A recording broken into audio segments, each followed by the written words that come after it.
ஹல்லேலூயா ஹல்லேலூயா ஹல்லேலூயா. ஸ்தோத்திரம். கர்த்தர் ஒவ்வொருவரை ஆசீர்வதிப்பாராக. நாளை வந்திருக்கிற உங்கள் தாங்கி கர்த்தர் கிருபையாக இருக்க கடவுள். கர்த்தருடைய வார்த்தைகளை கேட்டு அதன்படி செய்கிறவர்கள் பாக்கியவான்கள். ஹல்லேலூயா ஸ்தோத்திரம். இந்த சபையின் காரியங்கள் தொடர்ந்து ஜெபித்துக் கொள்ளுங்கள். இந்த தினந்தோறும் நடக்கிற ஜெபத்தில் கலந்து கொள்ளுங்கள். கர்த்தர் ஆசீர்வதிப்பார். இந்த சாயந்தரம் நடக்கிறதான ஆராதனைக்காக ஜெபித்துக் கொள்ளுங்கள். வர தடைப்பட்டவர்களை இந்த சாயந்தர ஆராதனை கலந்து கொள்ளும்படி சொல்லுங்க. கர்த்தர் ஒருவரை ஆசீர்வதிப்பாராக. நாட்களை கூட கர்த்தர் நாம் வாசிக்க தெரிந்து கொண்ட ஒரு வசனம் யோவான் 11வது அதிகாரம் 39வது வசனம்.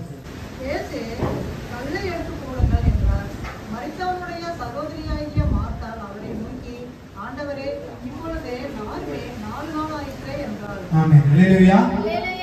இந்த இடத்துல இந்த அதிகாரங்கள் நிறைய நேரங்கள் நம்ம படிச்சிருக்கிறோம். இது யாரோட கதைங்க? இது மார்த்தாள் மரியாள். யாரோட கல்லறை?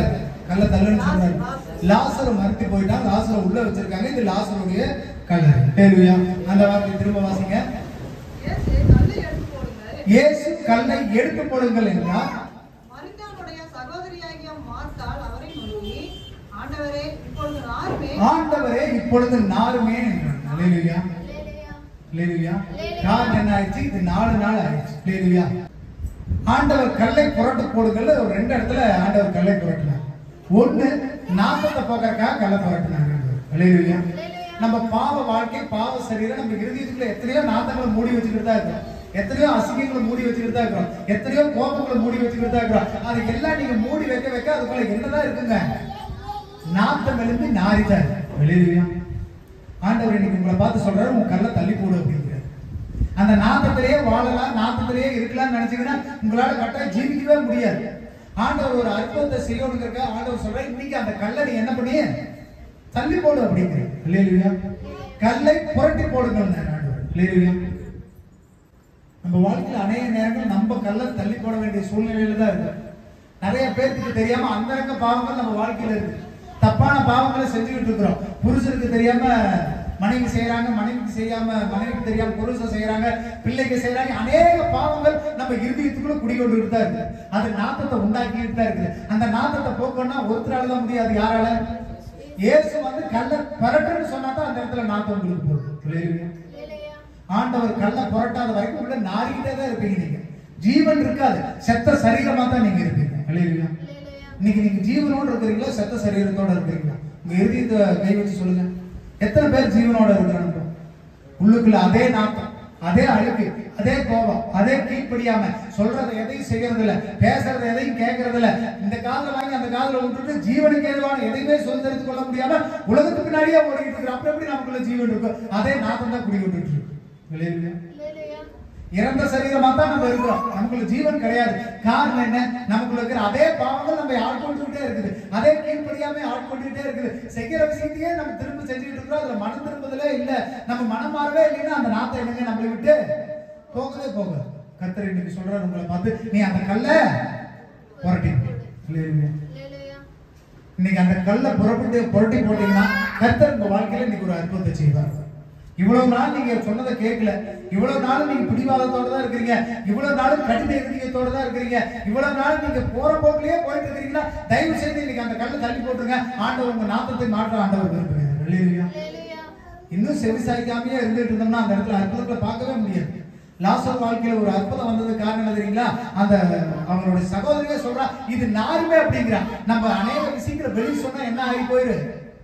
நாத்தனாரி ஏதோ ஒரு சூழ்நிலையில விழுந்து போயிடும். எதுலையுமே நம்மளோட உண்மை கிடையாது. எப்பொழுது பார்த்தாலும் நமக்குள்ள ஏதோ ஒரு குறைவு இருந்துகிட்டே இருக்குது. குறைவு இல்லாத மனுஷன் பூமியில யாரும் இல்லை. அந்த குறைவை நிறைவேற்றுவதற்கு ஆண்டவர் இன்னைக்கு சொல்றாரு, உங்க கல்லை என்ன பண்ணு புரட்டி. உங்க இருதயத்தை இன்னும் அடைச்சு வச்சுக்கிட்டு இருக்காதீங்க. உங்க சிந்தனை இன்னும் அடைச்சு வச்சுக்கிட்டு இருக்காதீங்க. நீங்க மூடி வச்சுக்கிட்டு இருக்கிற வரைக்கும் அதுல ஒரு பிரயோஜனமும் கிடையாது. அதுல நாத்தம் எழுப்பிக்கிட்டே தான் இருக்கு. இன்னைக்காவது மனம் திரும்புங்க. இன்னைக்காவது ஆண்டவருடைய வார்த்தை கேளுங்க. அவர் என்ன சொல்றாரோ அது எது நியாயமோ, எது தர்மமோ, எது சத்தியமோ அதுக்கு கீழ்ப்படிந்து நடங்க. அதைத்தான் தேவன் விரும்புகிறார். ஹல்லேலூயா. நமக்கு இருக்கிற கட்டுகள், போராட்டம், பிசாசின் பிடிகள், பாவங்கள், சாபங்கள்ங்கிற கண்ணு உங்களை விட்டு நீங்கினா தான் உங்களுக்குள்ள பரிசுத்தம் பிறக்கும். உங்களுக்குள்ள பரிசுத்தம்ங்கிற நறுமணா வரணும்னு சொன்னா அந்த பாவக்கட்டுல இருந்து நீங்க விடுபட்டே ஆகணும். அந்த கல்லறையில இருந்து நீங்க வெளியே வந்தே ஆகணும். இன்னும் மனசுக்குள்ள இன்னும் இறுக்கமா வச்சிருக்கிறீங்களா? அநேக காரியங்கள் நம்ம வாழ்க்கை இறுக்கிட்டு தான் இருக்கு. அநேக நேரங்களில் நம்ம தவறி விழுந்துகிட்டு தான் இருக்கிறோம். செய்கிற பாவத்தை செய்யறவங்க அதிகம். புதுசா தான் பாவம் நீங்க செய்ய வேண்டாம். நீங்க செஞ்சு பழகி ஊறி அது ஆகவே ஆகாதுன்னு தூக்கி போட்ட பாவத்துல தான் திரும்ப திரும்ப விழுந்துட்டு இருக்கிறோம். அது உண்மையா இல்லைங்களா? புதுசா ஏதாவது பாவம் போய் பண்றோமா? கிடையாது. எது தப்புன்னு தெரிஞ்சிருக்குதோ, எது நம்மளால செய்யக்கூடாதுன்னு தெரியுமா, அதை தான் திரும்ப திரும்ப செய்யறோம். அதனாலதான் நமக்கு நாட்டத்துக்கு மேல நாட்டம் எடுத்துக்கிட்டே இருக்கு. இன்னைக்காவது மனம் திரும்புங்க, இன்னைக்காவது அதை விடுங்க. கர்த்தர் நிச்சயம் உங்களுடைய பாவங்களை மாற்றி உங்களுடைய நாற்றத்தை மாற்றி நறுமணமாய் மாற்றுவார். அல்லேலூயா சொல்லுங்க. நாற்றத்தை போக்கி நறுமணமாய் மாற்றுவார். அப்ப உங்க கல்லை எடுக்க வேண்டியது அவசியம். இன்னும் வந்துட்டு அப்படியே புடிச்சுக்கிட்டே இருக்காதீங்க. இதுதான் வாழ்க்கை, இதுக்கு மேல நான் இப்படிதான் போவேன், நான் இப்படிதான் இருக்கக்கூடாது நிக்காதீங்க. கணவன் மனைவிக்குள்ள ஏதாவது கருத்து வேறுபாடு இருக்குதா, விட்டு கொடுத்து போங்க. ஒரு நாள் கெட்டு போக மாட்டேங்குது. அல்லேலூயா. கணவன் மனைவிக்கு விட்டு கொடுங்க, மனைவி கணவனுக்கு விட்டு கொடுங்க. ஆண்டவருக்கு முன்பாக உண்மையுள்ளவர்களா இருங்க. உங்களுடைய நாற்றத்தை ஆண்டவர் மாற்றணும்னா முதலாவது உங்களுக்குள்ள அந்த இருமாப்புங்கிற கல்ல விலைக்கு போடுங்க. அந்த கடின இறுதியான கல்ல விலைக்கு போடுங்க. தேவையில்லாத கோபம், எரிச்சல், பாவங்களை விலைக்கு போடுங்க. உங்களுடைய பாவம் அழுக்கேற்ற எப்படி இருக்குதா, கந்தைய போல இருக்குதா, அது நாட்டம் எடுத்துதான் இருக்கு. அந்த பாவத்தை போக்கணும்னா இயேசு உங்க வாழ்நாள்ல வந்தே தெரியும். அல்லேலூயா. லாசருட்ட சொல்றாரு, லாசரு இறப்புதான் அவருக்கு தெரியும், இருந்தாலும் 4 நாள் கழிச்சு தான் ஆண்டவர் போறாரு. அல்லேலூயா. காரணம் என்ன தெரியுமா? நம்மளை ஆண்டவர் பார்த்துக்கிட்டே தான் இருக்கிறார். இன்னும் நீ எவ்வளவு பாவம் செஞ்சுட்டு இருக்கிற, இன்னும் எவ்வளவு அக்கிரமம் செஞ்சுட்டு இருக்கிற, ஆண்டவர் பார்த்துக்கிட்டே தான் இருக்கிறார். நிச்சயம் அதுக்கு நம்ம பதில் சொல்லியே ஆகணும். நீங்க இன்னும் வந்துட்டு அந்த கல்லறைக்குள்ளேயே இருந்தீங்கன்னா, அந்த பாவத்துக்குள்ளேயே இருந்தீங்கன்னா விடுவிக்க உங்களை ஒருத்தரால முடியாது. லாசருக்கு அநேக நண்பர்கள் இருந்திருப்பாங்க, லாசருக்கு அநேக சகோதர சகோதரிகள் இருந்திருப்பாங்க. யாராவது வந்து கல்லறை நீக்கி லாசருக்கு வெளியே கூட்டிட்டு வந்தாங்களா? யார் கூட்டு வந்தா? இந்த உலகமும் உங்களை கைவிட்டு, உங்களுடைய சேர்ந்தவங்க, உங்களை உறுதியா பட்டுக்கொண்டவங்க எல்லாரும் விட்டுட்டு போயிருவாங்க. காரணம் என்ன? நீ அடிக்கடி போயிட்ட, நீ கெட்டு போயிட்ட, நீ நாத்து மாறி போயிட்டு உங்களை விட்டுட்டு போயிருவாங்க. ஆனா ஒருத்தர் மட்டும் உங்களை விடவே மாட்டாங்க. அவர் வருவார், திரும்ப வருவார், அதை தர அப்படிங்க. அன்னைக்கு நீங்க எவ்வளவு நாத்தம் எடுத்திருந்தாலும் சரி, அன்னைக்கு நீங்க எவ்வளவு கெட்டு போயிருந்தாலும் சரி, சீல் பிரிக்கி காயம் கட்டிக்கிற ஒரே வைத்தியன் அவர் தான். கரங்களை தட்டி தேவனுடைய நாமத்தை. இயேசு முன்னாடி இருக்கிற கல் திறக்கப்பட்டுச்சுன்னா நாத்தம் போயிடும். இன்னைக்கு ஆண்டவர் உங்களை பார்த்து சொல்றாரு, உங்க கல்லை திறங்குற. உங்க இருதயத்தில் நீங்களே கேளுங்க, என்ன கல்லை வச்சு நான் இன்னைக்கு என் இருதயத்தை மூடி வச்சிருக்கிறேன்? நிறைய பேருக்கு வீம்பு நிறைய இருக்கு, நிறைய பேருக்கு கோபம் நிறைய இருக்கு, நிறைய பேருக்கு பிடிவாதம் நிறைய இருக்கு, நிறைய பேருக்கு ஆண்டவரே விட்டுட்டு போற அளவுக்கு நிறைய காரியங்கள் வச்சிருக்கீங்க. இன்னைக்கு அந்த கல்லை நீங்க பிரட்டி போட்டே ஆகணுங்க. அல்லேலூயா. கல்லை புரட்டாம என்ன போகாது சொல்லுங்க? நாத்தம். ஒருவேளை நார்ன்னு சொல்லி நீங்க மூடி வச்சுக்கிட்டே இருந்தீங்கன்னா, ஐயோ வெளியே சொன்னா இது கேவலம்பா, வெளியே சொன்னா அசிங்கம்பா, வெளியே சொன்னா அவமானம்பா, இந்த அசிங்கம் எனக்கு வேண்டாம் நீங்க மூடி வச்சுக்கிட்டே இருந்தீங்கன்னா உள்ள என்னடா எடுத்துக்கிட்டே இருக்கு? அல்லேலூயா. உங்க நாத்தத்தை சுத்தப்படுத்திக் கொள்ளுங்கள், அதுதான் உங்களுக்கு சிறந்தது. அல்லேலூயா. மத்தவன் பாக்குறேங்கிறதுக்காக மூடி மூடி வச்சுக்கிட்டு இருக்காங்க, அதுக்கு எச்சா நாத்தம் எடுத்து தான் போகும். அந்த நாத்தத்தை நீங்க விடுவது நல்லது. அல்லேலூயா. அது வேண்டாம், அது உங்களை அழிச்சு போயிடும், உங்க சதையை கெடுத்துரும், உங்க மாம்சத்தை அழுக பண்ணிடும், உங்க ரத்தத்தை அழிஞ்சிடும், உங்களுடைய நரம்புகளை சிதைக்க பண்ணிடும். உங்களால ஜீவனோட இருக்க முடியாது, உங்களுடைய ஆத்மா தப்பிக்கவே தப்பிக்காது. அந்த நாட்டிலிருந்து விடுதலை பெறதான் ஆண்டவர் இன்னைக்கு உங்க கல்லை எடுத்து சொல்கிறார். அல்லேலூயா. எப்படியாவது அதை திருப்பி போட்டுருங்க, கர்த்தர் உங்களை பார்க்க விரும்புகிறார். அல்லேலூயா. 42வது வசனம் வாசிங்க. அதுலயே எப்பொழுதும் எனக்கு செவி கொடுக்கிறீர் என்று நான் அறிந்திருக்கிறேன், ஆனாலும் நீர் என்னை அனுப்பினதை சூழ்ந்து நிற்கும் ஜனங்கள் விசுவாசிக்கும்படியாக அவர்கள் நிமித்தம் இதை சொன்னேன் என்றார். ஆமென். அல்லேலூயா. இப்ப ஆண்டவர் உங்க வாழ்க்கையில ஒரு அற்புதத்தை செய்யறதுக்கு நீங்க மனுஷனுக்கு முன்னாடி போய் முறையிடாங்க. மனுஷனுக்கு முன்னாடி எங்கிட்ட பாவம் இருக்குது, அக்கிரமம் இருக்குது, மீறுதல் இருக்குன்னு சொன்னா அவன் என்ன சொல்லுவான்? என்னடா இவ்வளவு நாள் சர்ச்சுக்கு போற, இவ்வளவு அது இதுன்னு சொல்ற, இன்னும் நீ இதை செஞ்சுட்டு இருக்கிற, நம்மளை ஏளனமா பார்ப்பான், என்னை தூசணமா பார்ப்பான், நம்மளை என்ன பண்ணுவான்? கேவலமா பார்ப்பான். ஆனா நீங்க சொல்ல வேண்டியது யாரு? கர்த்தர்கிட்ட, ஏசப்பாட்ட. மனுஷன்கிட்ட முறையிடாதீங்க. மனுஷன்கிட்ட முறையிடுறதுல ஒரு பிரயோஜனம் இல்லை. ஆண்டவர்கிட்ட நோக்கி சொல்லுங்க, அவர் உங்களுடைய கட்டுகளை மாற்றுவார், பிணிகளை மாற்றுவார், பாவங்களை மாற்றுவார். அல்லேலூயா. 42வது வசனத்துல சொல்லப்படுகிறது பாருங்க, ஆண்டவரே நீ என்னோட ஜெபத்தை கேட்கிறீங்கிறது தெரியும், ஆனாலும் இப்போ சுத்தி இருக்கிறவங்க விசுவாசிக்கும் பொருட்டு இப்ப இவன் வெளியே வரும். அல்லேலூயா. இப்ப நீங்க ரட்சிக்கப்பட்டீங்கன்னா, நீங்க சுத்தம் அடைஞ்சீங்கன்னா, உங்களுடைய பாவம் போச்சுன்னா நீங்க மட்டும் நன்மை அடையறதில்ல, உங்களை சூழ்ந்து இருக்கிறவர்களும் விசுவாசிக்கிறார்கள். இல்லையா? எப்படி இந்த சிவன் இன்னைக்கு இப்படி ஆயிட்டாப்ல? ஒரு நாள் ஊர் சுத்திக்கிட்டு இருந்தாப்ல, ஒரு நாள் எதையோ விருப்பம் இல்லாத காரியத்தை செஞ்சுட்டு இருந்தாப்ல, ஒரு நாள் எங்கேயோ போயிட்டு இருந்தாப்ல. ஆனா இன்னைக்கு பாரு, ஆண்டவர் நோக்கி கூப்பிடுறாப்ல, நல்ல பலத்தோடு இருக்கிறாங்க, நல்ல சுகத்தோடு இருக்கிறாங்க, நல்ல சமாதானமா இருக்கிறாங்க. காரணம் என்ன? ஆண்டவர் உங்களை தொட்டார், உங்கள் பாவம் போச்சு, கல்லறை திறக்கப்பட்டது, உங்களுடைய நாட்டம் சுத்தமாக்கப்பட்டது. அதனால நீங்க நித்திய ஜீவனை பெற்றுக் கொண்டீர்கள். ஆண்டவர் உங்க கல்லறை திறந்துட்டாங்க. அந்த திறந்ததுனாலதான் நீங்க சுத்தமுள்ளவர்களா இருக்கிறீங்க. இப்ப லாசரு வெளியே வரணும்னு சொன்னா ஆண்டவர் சொல்றாரு, சுத்தி எத்தனையோ பேர் பார்த்துட்டு இருக்காங்க. உங்களை சுத்தி நிறைய பேர் பார்த்துட்டு தான் இருக்காங்க. உங்க பக்கத்து வீட்டுக்காரன் பாக்குறான், உங்க சொந்தக்காரன் பாக்குறான், ஏசு ஏசுன்னு ஓடுறிய, இவ்வளவு காலம் ஓடிட்டு இருக்கிறிய, உனக்கு கொடுக்குற நாத்தம் மாறுதா இல்லையா அவன் பார்த்துக்கிட்டே இருப்பான். இல்லையா? மாத்திரக்கு ஒருத்தரும் வரமாட்டான். சொல்றது புரிஞ்சுங்களா? லாசருடைய கல்லறையில இருந்து லாசரு வெளியே எடுக்க ஒருத்தரும் வரல. உங்க வாழ்க்கை மாற்றத்துக்கு யாரும் முயற்சி பண்ண மாட்டாங்க. ஆனா நீங்க நாரி போயிட்டு அவங்களை கேவலப்படுத்துறதுக்கு அநேகம் முன்னாடி நின்றுட்டு இருக்காங்க. அதை பார்த்துதான் ஆண்டவர் சொல்றாரு, ஆண்டவர் இந்த மகன் இன்னைக்கு எந்திரிச்சு வெளியே வந்தானா அநேக பேர் விசுவாசிப்பார்கள் ஆண்டவர் சொல்றாரு. இல்லையா? இன்னைக்கு நீங்க பலம் அடைந்தீங்கன்னா, நீங்க சுகம் அடைந்தீங்கன்னா, நீங்க ஆரோக்கியமா இருந்தீங்கன்னா, நீங்க நல்ல செழிப்பா இருந்தீங்கன்னா, உங்களுடைய அக்கிரமம் பாவங்கள் மீறுதல்கள் மன்னிக்கப்பட்டு நீங்க பரிசுத்தவான்களா இருந்தா உங்க சுத்திக்கிறவங்க என்ன பண்ணுவாங்க? ஆண்டவரை விசுவாசிப்பார்கள் சொல்லப்படுகிறது. அந்த வார்த்தை திரும்ப வாசிங்க. 42வது வசனம். நீர் எப்பொழுதும் எனக்கு செவி கொடுக்கிறீர் என்று நான் அறிந்திருக்கிறேன். ஆனாலும் நீர் என்னை அனுப்பினதை சூழ்ந்திருக்கும் ஜனங்கள் விசுவாசிக்கும்படியாக அவர்கள் நிமித்தம் இதை சொன்னேன். ஆமென். சூழ்ந்து இருக்கிற ஜனங்கள் விசுவாசிக்க வேண்டுங்க. உங்க வாழ்க்கை மாறிச்சுன்னா மற்றவர்கள் விசுவாசத்துக்குள்ள வருவார்கள். அல்லேலூயா. உங்க வாழ்க்கை முதல்ல நீங்க மாற்றணும். நீங்க மாறினீங்கன்னா உங்க சுத்தி இருக்கிற உங்க அண்ணன் தம்பி போய் நீங்க அவங்களுக்காக ஜெபிக்கணும் திருத்தணும்னு வேண்டாம். உங்க பிள்ளைக்காக நீங்க அழுது புலம்பணும்னு வேண்டாம். உங்க சொந்த பந்தத்துக்காக அழுது புலம்பணும்னு வேண்டாம். நீங்க மாறினீங்கன்னா அவங்க தன்னை போல உங்களை பார்த்து விசுவாசிப்பார்கள். அல்லேலூயா. நீங்க மாறுங்க, மற்றவர்கள் தானாய் மாறுவார்கள். அல்லேலூயா. நீங்க ஒரு அப்பா அம்மா சரியா இருந்தாங்கன்னா உங்க புள்ள பார்த்து சரியா இருப்பானா இருக்க மாட்டானா? ஐயோ அப்பா அப்படி செய்யறாரு, அவருக்கு நம்ம தப்பான பேரை உண்டு பண்ணி இருக்கக்கூடாது, அப்பா இப்படி இருக்கிறாங்க, அவங்களுக்கு தப்பான விஷயத்தை செய்யக்கூடாது, அவன் திருந்துவானா மாட்டானா? கட்டாயம் மாறுவான். அல்லேலூயா. அப்ப நீங்கள் மாறுவது அவசியம். நீங்கள் மாறினீங்கன்னு சொன்னா, உங்களுடைய பாவ சரீரம் எழுந்துருச்சுன்னு சொன்னா, உங்க பாவம் போக்கி உங்களுடைய நாட்டம் எல்லாம் மாறுச்சுன்னு சொன்னா, உங்க வெளியிருக்கிறவங்க உங்களை கண்டு விசுவாசிப்பார்கள். அந்த விசுவாசமே அவர்களை ரட்சித்து அவர்களை சபைகளை கூட்டு வரும். நீங்க போய் தனியா அவங்களுக்கு பிரசங்கம் பண்ணி அவங்களுக்காக மன்றாடணுங்கிறது இல்ல. முதலாவது யார் மாறணும்? நீங்க மாறணும்.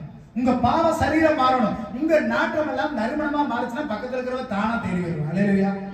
நாத்தத்தை பார்த்து தேடி வருவாங்களா, நறுமணத்தை பார்த்து தேடி வருவாங்களா? ஒருவேளை உங்கள்கிட்ட நாத்தம் இருந்தா உங்க பக்கத்துல வந்து பேசுவாங்களா? ஏன்னா நீயே சபைக்கு போறங்கிற, 20 வருஷம் போறங்கிற, 30 வருஷம் போறங்கிற, இன்னுமே உங்க வீட்டுக்குள்ள சண்டை முடியல, கணவன் மனைவிக்குள்ள ஒற்றுமை இல்ல, நீங்க 2 பேரும் பிரிஞ்சு பேசிக்கிறீங்க, குடும்பத்துல இருக்கிறவங்க சண்டை, நீயே சாட்சியா வாழ உங்களோட எப்படி அவங்க வருவாங்க? முதல்ல உங்க வாழ்க்கையை நறுமணமாக்கிக்கொள்ள உங்களுடைய கல்லறையை இன்னைக்கு திறந்தே தீரணும். உங்க கல்லை தள்ளி போட்டே தீரணும். இன்னும் பிடிவாதமா புடிச்சுக்கிட்டே இருக்காதீங்க. அதனால ஒரு பிரயோஜனம் கிடையாது. நீங்களும் நஷ்டம் அடைந்து போவீர்கள், மற்றவங்க உங்களால கெட்டு போவார்கள். உங்க கல் எப்ப தள்ளப்படுதோ அப்பதான் நீங்களும் மாறுங்க, உங்களை சுற்றி இருக்கிறவங்களுடைய வாழ்க்கையை மாறும். அல்லேலூயா.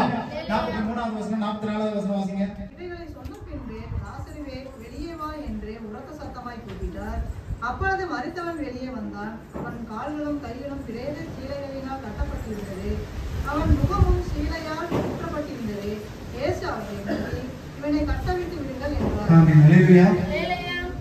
நிறைய பேருக்கு கண்ணு தெரியறது இல்ல, சத்தியம் எதுன்னு தெரியல, இன்னும் கட்டையாயிடுச்சு. நிறைய நேரத்துல நித்திய ஜீவனுக்கு போற வழிக்கான கால்களை கட்டி போட்டுட்டாரு, சத்து கட்டி போட்டான். நிறைய நேரமா நம்ம கைகள் கட்டப்பட்டிருக்கு, பைபிள் எடுத்து வாசிக்க முடியுது. நிறைய நேரத்துல நம்ம முகமே என்ன பண்ணிருக்குங்க, ஆண்டவருக்கு விரோதமா கட்டி சுத்தப்பட்டிருக்குது. அல்லேலூயா. இன்னைக்கு அந்த கட்டுக்களை ஆண்டவர் நீக்கி ஆகணும். மரண கட்டுகள், செத்து போனவனை சுத்தின கட்ட பிரிக்க முடியுமா? அவனை எப்படி கட்டியிருப்பாங்க? நாத்தம் வரக்கூடாதுன்னு இறுக்கி, எந்த வாசமும் வரக்கூடாது, எந்த நாத்தமும் வந்துடக்கூடாது, அவங்க இறுக்கி சுத்தி கட்டியிருப்பாங்க. நீங்களும் இன்னைக்கு அப்படிதான் கட்டப்பட்டிருக்கு. கை கால் முகம் கட்டப்பட்டவனோட நிலைமை எப்படிங்க இருக்கு? அவனால ஓட முடியுமா? அவனால பாட முடியுமா? அவனால பேச முடியுமா? அவனால சிரிக்க முடியுமா? அவனால சந்தோஷமா இருக்க முடியுமா? ஒரு பிரேதத்துக்கு சமமாய் உட்கார்ந்திருக்கிற உங்களை பார்த்து ஆண்டவர் சொல்றேன், இன்னைக்கு நான் கட்டுகளை பிரிக்க போறேன். அல்லேலூயா. இந்த பிரேதமான வாழ்க்கையை இன்னைக்கோட ஒழிச்சிருங்க. இது உங்களுக்கு நித்திய ஜீவனுக்கு அழைச்சிக்கிட்டே போங்க. எல்லாத்தையும் கட்டு, எல்லாத்திலையும் கட்டு, எல்லாத்திலையும் கட்டு. நம்மளால எந்திரிக்க முடியாத அளவுக்கு கட்டுங்க. ஒரு பக்கம் சம்பாதிக்கணும், ஒரு பக்கம் செலவு, ஒரு பக்கம் உடல் நல்லா இருக்குன்னா இந்த குடும்பத்துல இன்னொருத்தருக்கு பலவீனம், ஒரு இடத்துல சந்தோஷம்னா இந்த இடத்துல சமாதானம் சீர்கேடு ஏன் வருதுங்க? சத்துரு கட்டுகிறாங்க. உங்களுடைய சாப கட்டு உங்களை சுத்தி தான் இருக்குது. ஆண்டவர் சொல்றாரு, அவனை வெளியே வான்னு சொல்லும் போது அவன் எப்படி வெளியே வந்தான்? கட்டுகளோட தான் வெளியே வந்தான். இப்ப ஆண்டவர் உங்களை பார்த்து சொல்றாங்க, கட்டுகளோட நீ வெளியே வந்தாலும் பரவாயில்ல, உன் கட்ட அவருக்கு ஆண்டவர் இன்னைக்கு விருப்பப்படுகிறார். ஹல்லேலூயா. அந்த வசனத்தை திரும்ப வாசிங்க. 43 44. இவைகளை சொன்ன பின்பு லாசருவே வெளியே வா என்று உரத்த சத்தமாய் கூப்பிட்டார். அப்பொழுது மரித்தவன் வெளியே வந்தான். ஆமென். ஹல்லேலூயா. லாசருவே வெளியே வான்னு சொல்லி செத்து போனவனை கூப்பிட ஒருத்தரால தாங்க முடியும். நம்ம செத்து போன சரீரத்தை உயிர்ப்பிக்க ஒருத்தரால தான் முடியும். செத்து போன சரீரம்னா என்ன தெரியுங்களா? இன்னும் செஞ்ச பாவத்தையே செஞ்சுட்டு இருக்கிறது, இன்னும் கீழ்ப்படியாமையே இருக்கிறது, இன்னும் பாவம் பண்ணிக்கிட்டே இருக்கிறது. அதெல்லாம் உங்களுடைய மாம்சம், செத்து போன மாம்சத்துக்கு சரிசம். ஹல்லேலூயா. இன்னைக்கு அதை விட்டு வெளியே வாங்க. ஆண்டவர் உங்களை கூப்பிட விரும்புகிறார். ஆண்டவர் கல்லை பரட்டி போட்டு லாசருவே நீ வெளியே வான்னு கூப்பிடுறார். மகனே இன்னைக்கு நீ வெளியே வா, மகளே இன்னைக்கு வெளியே வான்னு சொல்றாரு. நீங்க எப்பேற்பட்ட கட்டுக்கள் இருந்தாலும் சரி, எப்படி நாடி போயிருந்தாலும் சரி, உங்க கல்லை நீங்க பரட்டி போட்டுட்டீங்கன்னா கட்டாயம் உங்களுடைய நாத்தமும் மாறும், உங்களுடைய கட்டுக்களே ஆண்டவர் என்ன பண்ணுவாருங்க? அந்த வசனத்தை வாசிங்க. 44. அப்பொழுதே மரித்தவன் வெளியே வந்தான். அவன் கால்களும் கைகளும் பிரேத சேலைகளால் கட்டப்பட்டிருந்தது. அவன் முகமும் சீலையால் சுத்தப்பட்டிருந்தது. ஆமென். ஹல்லேலூயா. அவன் கை, கால், முகம் இது எல்லாம் சுத்தி கட்டிட்டா சத்துரு உங்களை இன்னைக்கு வரைக்கும் வச்சுக்கிட்டு இருக்கான். இந்த கட்டுக்கள் நிறைந்த வாழ்க்கையில தான் நம்ம இருக்கிறோம். ஏன் இன்னும் ப்ராஸ்பரிட்டி நம்ம கிட்ட இல்ல? ஏன் இன்னும் நமக்கு ஒரு வளமான வாழ்க்கை இல்ல? ஏன் இன்னும் எப்ப பாரு குழப்பம்? காரணம் என்ன? நம்ம கை, கால், முகமெல்லாம் என்ன பண்ணி இருக்குது? கட்டப்பட்டு. ஹல்லேலூயா. செத்து போன வாழ்க்கைக்கு ஒத்த வாழ்க்கை தான் இருக்கிறோம். ஒருத்தர் நல்ல சரீரத்தோட, நல்ல ஆரோக்கியத்தோட, நல்ல சுகத்தோட இருந்தானா அவன் எப்படி இருப்பான்? நல்ல ஓடி ஆடி விளையாண்டு தெரிஞ்சு சுகத்தோட சமாதானத்தோட இருப்பான். உங்களுக்குள்ள சதா குழப்பம், சதா சண்டை, சதா நிம்மதி இல்லைன்னா காரணம் உங்களுக்குள்ள என்ன இருக்குங்க? சத்துருவின் மரண கட்டுகள் உங்களை கட்டி வைத்திருக்கிறது. ஹல்லேலூயா. எப்படியாவது அந்த கட்டுகள் இருந்து நீங்க விடுபட்டுருங்க. ஆசைங்கிற கட்டு இருக்கு. இந்த உலகம் உங்களை அப்படிதான் கட்டி வச்சிருக்கு. பாவங்கிற கட்டுனால கட்டப்பட்டிருக்கிறீங்க. சொந்த பந்த ஆஸ்தி அந்தஸ்து குடும்பம் இன்னும் வந்துட்டு சொல்ல போனா கவலை கஷ்ட கண்ணீர் அநேக கட்டுகள் உங்களை சூழ்ந்துதான் இருக்குது. அந்த கட்டுகளோடவே உங்களால நடக்க முடியுமாங்க? சொல்லுங்க, நடக்க முடியுமா? மனசு கவலையோடவே உங்களால ஜீவிக்க முடியுமா? கடனோடவே உங்களால ஜீவிக்க முடியுமா? சண்டையோடவே ஜீவிக்க முடியுமா? கோபத்தோடவே ஜீவிக்க முடியுமா? அந்த கட்டுக்கள் உங்களை அடுத்த படி கூட எடுத்து வைக்க கூடாது. செத்து போனவன், கைகால கட்டுனவன், மூஞ்சி கட்டுனவன் உங்களை மாதிரி நடப்பான? நல்லா இருக்கிறவனுக்கு கட்டு போட்டு இந்த நீங்க லாசம் உங்க கண் முன்னாடி வச்சுக்கங்க. கை, காலு, கண்ணு, மூஞ்சி எல்லாம் கட்டு போட்டு இருக்குது. அவனையும் நல்லா இருக்கிறவனையும் ஒருத்தர் நடக்க விட்டா யார் நல்லா நடப்பான்? கட்டு போடாதவன் தான் நல்லா நடப்பான். இன்னைக்கு நீங்க கட்டு போட்டு இருக்கிறீங்களா, கட்டு இல்லாம இருக்கிறீங்களா? ஆண்டவர் உங்களை சந்தோஷமா சமாதானமா நல்ல சிறக வெறிச்சு பறக்கணும்னு ஆண்டவர் விரும்புறாருங்க. நீங்க இன்னும் கட்டப்பட்டுக்கிட்டு கூண்டுக்குள்ளே அடைக்க ஆண்டவர் விரும்பல. லாசர் வாழ்க்கையில அற்புதத்தை செய்த கத்த உங்க வாழ்க்கையில நிச்சயம் ஒரு அற்புதத்தை செய்யும். அதற்கு நீங்க செய்ய வேண்டியது என்ன? நீங்க எதை தள்ளி போடணும், எதை புரட்டி போடணும்? கல்லை புரட்டி போடணும். எவ்வளவு பெரிய கல்லா இருந்தாலும் சரி, அதை புரட்டி போட்டீங்கன்னு சொன்னா உங்களுடைய நாட்டத்தை எல்லாம் ஆண்டவர் மாற்றுவார். ஹல்லேலூயா. அந்த கட்டுக்கள், உலகம்ங்கிற கட்டு உங்களை கட்டித்தாங்க வச்சிருக்கோம். ஆனா ஆண்டவர் கூப்பிட்டு சொல்றாரு, உங்க கட்டுக்களை நான் இன்னைக்கு பிரிக்கிறேங்கிறார். ஹல்லேலூயா. அந்த நாட்டத்தை போக்க ஆண்டவரால முடியும். உங்க கட்டுக்களை மாற்ற ஆண்டவரால முடியும். அதனால முதலாவது உங்களுக்கு இருக்கிற மனசுக்குள்ள இருக்கிற அந்த இருதயத்தை மூடி வைத்திருக்கிற அந்த கல்லை என்ன பண்ணுங்க? புரட்டி போடுங்க. இன்னும் சொன்னதையே சொல்லிட்டு இருக்கிற மாதிரி செய்யாதீங்க. ஒரு டைம் அது தப்புன்னு தெரிஞ்சுட்டா, எது நியாயம்னு தெரிஞ்சதோ அதை நோக்கி ஓடுங்க. உங்க கல்லை புரட்டுங்கள், உங்கள் நாற்றம் மாறி போகும். ஹல்லேலூயா. சொல்லுங்க, கல்லை புரட்டுங்கள், நாற்றம் மாறி போகும். கல்லை புரட்டுங்கள், நாற்றம் மாறி போகும். ஹல்லேலூயா. முதலாவது உங்க பாவத்திலிருந்து மாறுவதற்கு கல்லை புரட்டுங்கள். ஹல்லேலூயா. பாவத்திலிருந்து மாறுவதற்கு, பாவத்திலிருந்து மாறுவதற்கு சொல்லுங்க, கல்லை புரட்டுங்கள். ஹல்லேலூயா. இரண்டாவது, நித்திய ஜீவனுக்கு போவதற்காகவும் ஒரு கல் தள்ளப்பட்டது. அதை எடுத்து வாசிங்க. மார்க் 16வது அதிகாரம் 3வது வசனம். கல்லறையின் வாசலில் இருக்கிற கல்லை நமக்காக எவன் புரட்டி தள்ளுவான் என்று ஒருவரோடொருவர் சொல்லிக் கொண்டார்கள். ஆமென். ஹல்லேலூயா. ரெண்டு கல்லறை திறக்கப்பட்டதுங்க வேதாகமத்துல. ஒன்னு லாசருவின் கல்லறை, இன்னொன்னு இயேசுவின் கல்லறை. ஹல்லேலூயா. இந்த ரெண்டுலயுமே கல் அடைக்கப்பட்டிருந்தது. 4வது வசனத்தை வாசிங்க. அந்த கல் மிகவும் எப்படி இருக்குதா? பெரியதா இருந்தது. ஹல்லேலூயா. ரெண்டு விஷயம். ஒண்ணு, உங்க பாவ வாழ்க்கையை மாற்றுவதற்கு நீங்க கல்லை புரட்டி போடணும். ரெண்டாவது, இந்த கல் பெரியதா இருந்தது. யாருடைய கல் பெரியதா இருந்தது? இயேசுவர் மரித்ததுக்கு அப்புறம் அடக்கம் பண்ணப்பட்ட கல்லறைக்கான கல் பெரியதா இருந்தது. ஹல்லேலூயா. நித்திய ஜீவனுக்கு போற வழியும் மிகவும் கடினமானது. ஹல்லேலூயா. அந்த கல் பெரிதா இருந்தது. அந்த வார்த்தையை கீழே வாசிங்க. அவர்கள் ஏறிட்டு பார்க்கிற போது, மேல அந்த 3வது வசனத்தை வாசிங்க. இந்த கல்லறையில் இருக்கிற வாசலில் அடைக்கப்பட்டிருந்த கல்லை நமக்கு யார் தள்ளுவோம்? இந்த கல்லை உங்களால தள்ள முடியாது. நித்திய ஜீவனுக்கான போற வழியில இருக்கிற கல்லை உங்களால தள்ள முடியாது. அடுத்த அதிகாரத்துல மத்த அதிகாரத்துல சொல்லும் பொழுது சொல்றாங்க, தேவதூதன் அந்த கல்லை பிரட்டி உங்களுக்காக காத்து கொண்டு இருந்தாங்க. அப்ப இரண்டாவது கல் நீங்க தள்ள தேவையில்லை. நித்திய ஜீவனுக்கான போகிற வழி உங்களுக்காக திறக்கப்பட்டிருக்கு. இயேசு அந்த கல்லறையில் அடைக்கப்பட்டிருந்தார், மரித்து ஆண்டவர் அடக்கம் பண்ணி இருந்தாங்க. மூன்றாம் நாள் அந்த கல்லறை தானா திறந்தார். எப்ப உங்க மனசுல இருக்கிற கல்லை நீங்க தள்ளுறீங்களோ அப்ப நித்திய ஜீவனுக்கான கல் உங்களுக்காக பிரட்டப்பட்டாயிற்று. நீங்க போய் அதற்காக சிரமப்பட தேவையில்லை. உங்களை நீங்க சரிப்படுத்திக்கிட்டீங்கன்னா, உங்க நாத்தம் போயிடுச்சுன்னா, உங்க பாவம் போயிடுச்சுன்னா, நித்திய ஜீவனுக்கு போற கல் தானாக திறக்கப்படும். அல்லேலூயா. அதுக்குள்ள யார் இருந்தாங்க? உங்களுக்காக அடிக்கப்பட்டு ரத்தம் சிந்து மரித்து உயிர் தெழுந்த கர்த்தர் உங்களுக்காக கல்லை திறந்து வைத்திருக்கிறார். கரங்களை தட்டி தேவனுடைய நாமத்தை மகிமைப்படுத்துவோம். அல்லேலூயா. அந்த கல் பெரிதாக இருந்தது, அதை தள்ள ஒரு நாளும் கூடாது இருந்தது. அதை உங்களுக்காக திறந்து வைக்க ஒருவர் காத்திருந்தார். காரணம் என்ன? நீ தகுதிப்பட்டுட்ட. உன்னோட பாவ சரீரமாக சரீரத்தில் இருக்கிற நாத்தம் போயிருச்சு. எப்ப உங்க கல்லை திறந்து நீங்க உங்க மனதை ஆண்டவருக்கு கொடுத்து நீங்க சுத்தமானீங்களோ அப்பவே ஆண்டவருக்காக நித்திய ஜீவனுக்கான வழியை அடைத்து இருந்த அந்த கல்லை தேவன் புரட்டி போட்டார். அல்லேலூயா. இரண்டு கல் உங்களை வாழ்க்கையை மாற்றுங்க. ஒண்ணு உங்க பாவ சரீரத்தை மாற்றும், ரெண்டாவது உங்களுக்கு நித்திய ஜீவனுக்கு கொண்டு வரும். அல்லேலூயா. அவர்கிட்ட நீங்க ஒப்புக்கொடுங்க, ஆண்டவரே நான் பாதியா ஆண்டவரே செஞ்ச பாவத்தை தான் திரும்ப செய்யறேன், அதே நாத்தம் தான் எனக்கு ஊற்றா ஓடிட்டு இருக்கு, அதை கழுவுங்க ஆண்டவரே. உங்க கல்லை பிரட்டி போடுங்க. உங்களுடைய நாத்தம் மாறி உங்களுடைய பாவம் போய் உங்களுடைய சுத்தி இருக்கிற மரண கட்டுகள் உங்களை நீக்கி சொல்லி சொன்னா நித்திய ஜீவனுக்கு போறான கல் தானாய் திறக்கப்படும். அல்லேலூயா. அதுக்குள்ள இருந்தவர் மரணத்தை வென்றவர். அல்லேலூயா. அதுக்குள்ள இருந்தவர் சத்தியமான தேவன். அல்லேலூயா. அந்த சத்தியமுள்ள தேவன், மரணத்தை வென்ற தேவன் உங்களையும் மரணத்தை வென்று நித்திய ஜீவனுக்கு கூட்டிட்டு போய் உங்க ஆத்மாவை தப்பு வைப்பார். அல்லேலூயா. ஒரு கல் தள்ளப்பட்டுச்சுன்னா உங்களுடைய பாவம் போகும், உங்க பாவ சரீரம் உயிரடையும். இன்னொரு கல் தள்ளப்பட்டுச்சுன்னா உங்களுடைய ஆத்மா உயிரடையும். அல்லேலூயா. நம்ம பாவ சரீரம் மட்டும் உயிரடைஞ்சா பத்தாதுங்க, நம்மளோட பாவம் மட்டும் போய் நாங்க சுத்தமானா பத்தாதுங்க. நம்மளுடைய கடைசி பயணம் என்னவா இருக்கணுங்க? நித்திய ஜீவன். அந்த நித்திய ஜீவனுக்கு போறதுக்கு உங்க ஆத்மா தப்புவிக்கப்படணும். அந்த ஆத்மாவை தப்புவிக்க ஆண்டவரால் முடியும். அவர் ஒருவர் தான் உங்களுடைய நித்திய ஜீவனுக்கு அழைத்து கொண்டு போக முடியும். 5வது வசனம் 6வது வசனம் வாசிங்க. அவர்கள் கல்லறைக்குள் பிரவேசித்து வெள்ளையங்கி தரித்தவனாய் வலது பக்கத்தில் உட்கார்ந்திருந்த ஒரு வாலிபனை கண்டு பயந்தார்கள். அவன் அவர்களை நோக்கி, பயப்படாதிருங்கள், சிலுவையில் அறையப்பட்ட நசரேயனாகிய இயேசுவை தேடுகிறீர்கள். அவர் உயிர்த்தெழுந்தார், அவர் இங்கே இல்லை, இதோ அவரை வைத்த இடம். ஆமென். அல்லேலூயா. ஆண்டவர் இங்கே இல்லை, உயிர்த்தெழுந்தார். அல்லேலூயா. நம்ம எப்படி அவருக்குள்ள ஞானஸ்நானத்துல மரித்தோமோ அதே போல அவர் எந்திரிக்கிறது போல நம்ம எந்திரிப்பங்கிறத நிச்சயம் பண்ணி இருக்கிறான். அல்லேலூயா. அப்ப ஆண்டவர் மரணத்தை ஜெயித்து கல்லறை விட்டு எழுந்தாரா இல்லையாங்க? அப்ப நீங்களும் இளமையா. அல்லேலூயா. லாசருவை உயிர்ப்பித்த கர்த்தர் உங்களை உயிர்ப்பிப்பார். லாசருடைய நாற்றத்தை போக்குற கர்த்தர் உங்களுடைய நாற்றத்தையும் சொல்லுங்க. லாசருவை உயிர்ப்பித்த கர்த்தர் என்னையும் உயிர்ப்பிப்பார். லாசருவின் நாற்றத்தை போக்கின கர்த்தர் என்னுடைய நாற்றத்தையும் போக்குவார். லாசருவின் கட்டுகளை உடைத்த கர்த்தர் என்னுடைய கட்டுகளையும் உடைத்தெறிவார். அல்லேலூயா. ஆண்டவர்கிட்ட இன்னைக்கு ஒப்பு கொடுங்க.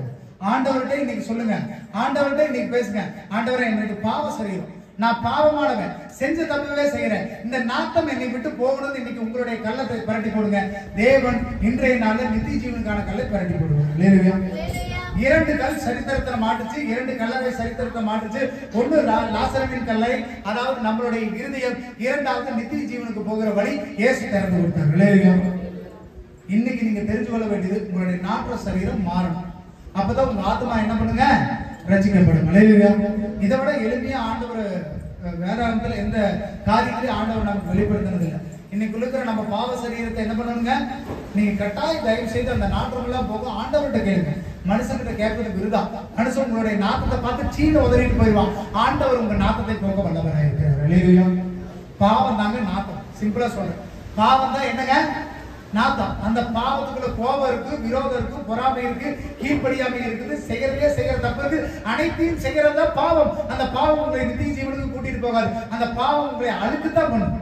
அந்த பாவம் நாற்றத்தை தான் உண்டு பண்ணும். அதை ஆண்டவரால் மாற்ற முடியும். மரண கட்டுகள் இருந்து ஆண்டவரால் விடுதலை பண்ண முடியும். நித்திய ஜீவனுக்கு போற வழியையும் ஆண்டவரால் திறந்து கொடுக்க முடியும். அல்லேலூயா.